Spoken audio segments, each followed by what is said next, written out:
Policy analyst Andrew Harding joining us. Also with us, the Senate chairman for the National Iranian Congress, author of Comrade Ayatollah Amir Fakhrآور. Gentlemen, good morning to you. Good to see you both. Good morning. Andrew, let's start with you.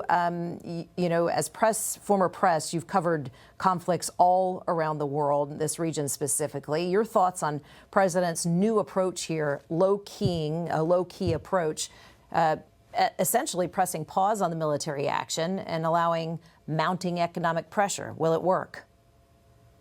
Well, I think this certainly is a good chance of working because the president understands that time is on his side when it comes to having economic leverage on Iran, and Iran is unable to break through this leverage. The fact that the president has economic theory, the blockade on Iranian ports, and clearly the president showed that he's able to issue waivers on oil and also able to retract those waivers, meaning that the president has the ability to determine what economic access Iran is able to get. So when Iranian leadership claims that they're going to settle these terms on their own, that is unacceptable. Any proposals that Iran is demanding here are dead on arrival, and the president's made clear that he will negotiate in good faith that there's a deal to be made, but so far this Iranian regime refuses to do so. So keeping the pressure on is the right approach. Yeah, the list of demands was almost laughable. We'll get to that in just a second. But Amir, how serious is the economic crisis? The president mentioned that IRGC can't pay its soldiers at the moment. What do you know? Thank you. Thank you for having me. That's 100% correct. Yeah, we should admit President Trump is the smartest and the most confident president ever United States had. We can see how he is moderating this war. President Trump is right now, he is a battle-tested president. The United States Army, which never had any battle for the last, let's say, 20 years, it's a battle-tested army too, in this new environment of the world, the world of technology. President Trump has the accurate information from inside Iran. We can hear it. Our big network inside Iran, they are telling us the economy is terrible over there, and the armies and the Revolutionary Guard, they don't get their paycheck. And this is the most dangerous factor against the regime. You know, the Shiaism, they never admit they lost the war. Even when their third Imam Hussein, was killed and was beheaded, they went everywhere and said, oh, we won the war. The same as right now, when the supreme leader is killed, his son is disappeared, they're saying we won. But no, they lost. They lost. It will be definitely the change of the regime. Even if President Trump doesn't want to send the troops inside Iran, the regime have been changed.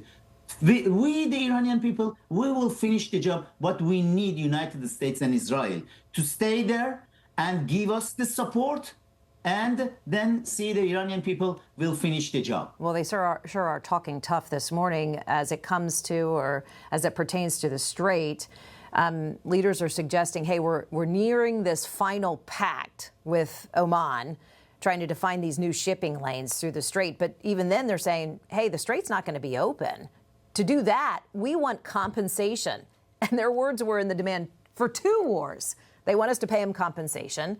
They want us to end the sanctions. They want an end to all military threats and apologize, I think was in the list of demands as well, before they even talk about, here we are right here, this list of demands they've put out this morning. I mean, Andrew, it feels like Iran is poking the bear. They're trying to provoke the United States.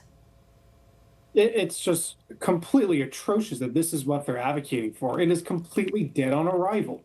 The fact that they're expecting the United States, it's quite just ironic when I think about it. This terroristic regime that has been in power for 47 years, encouraging terrorist proxies or demanding the United States permanently end threats and hostilities. Are you kidding me? That is not going to fly with President Trump. So I think the president is right to ensure that the United States keep his foot on the gas, keep economic pressure on the regime. And it's true that if the economy in Iran is free falling here, which all indications show that this is the case, it becomes a question of time. And the Iranian regime, they may have some missiles. They may be able to pop in and out with mobile launchers, fire a missile or two in the Strait. But you can't do that weeks over weeks over weeks if you're losing hundreds of millions of dollars a day. So the president has the right approach to hopefully get a good solution in the next few weeks or months. We are seeing this drip, drip, drip, if you will, on this story about the stockpile, our weapons stash. The Pentagon has reportedly asked the U.S. defense industry to ramp up production. That's now undisputed. I want to ask you, Amir, what are your sources telling you about Iran's missile capability right now? What do they have left? It's not about what they have left. It's about how much China and Russia can send them again. Because we heard the news, it came on the Reuters, that the China via Pakistan, the mediator, think about it, have been trying to send some missiles to Iran. And it will happen. Definitely China and Russia, they are going to send missiles and drones to the regime. U.S. should control that part. It's a naval blockade. It should be the blockade all over the country and make sure regime cannot get anything. Yes, and my advice to President Trump is to let the Israelis, give them the green light, the Israelis to take care of the situation of the leftovers of the regime, and actively United States government should help Iranian oppositions. It's a war. Since November 4th, 1979, when regime took hostage the American diplomats, regime started this war, and President Trump can end it. President Trump, this U.S. administration right now have to call the Iranian opposition figures to come together and establish a constitutional assembly, the 7th Constitutional Assembly. We, the Iranian people, we are waiting for our 1776 moment. Then when the Constitutional Assembly is formed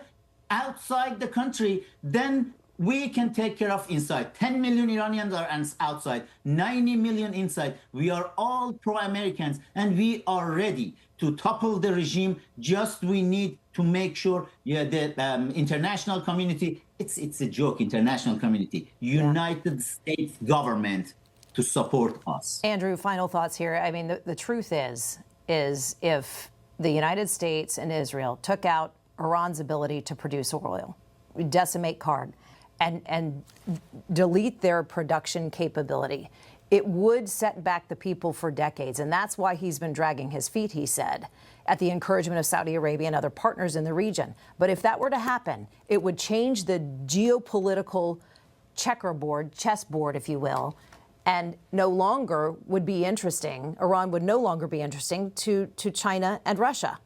It would eliminate that connection altogether, would it not? Well, we're already seeing how the Middle East is changing. Certainly see how Gulf states are more closely aligned with the United States. We've seen changes in OPEC. We've seen new energy pipelines being transitioned out of the Strait of Hormuz. Things are already changing under President Trump's leadership, as well as his push for more countries joining the Abraham Accord. So you're right. We certainly, in the end state of this conflict, we do want to see an Iran that does not have as much support from China or Russia. I think the president understands that notion. But at the end of the day, as long as Iran doesn't get a nuclear weapon, I think the president will be happy to see that the American people are kept safe from this regime. Andrew Harding, Amir Fakhravar, great conversation as always. Good to see you both. Thank you. Thank you. The link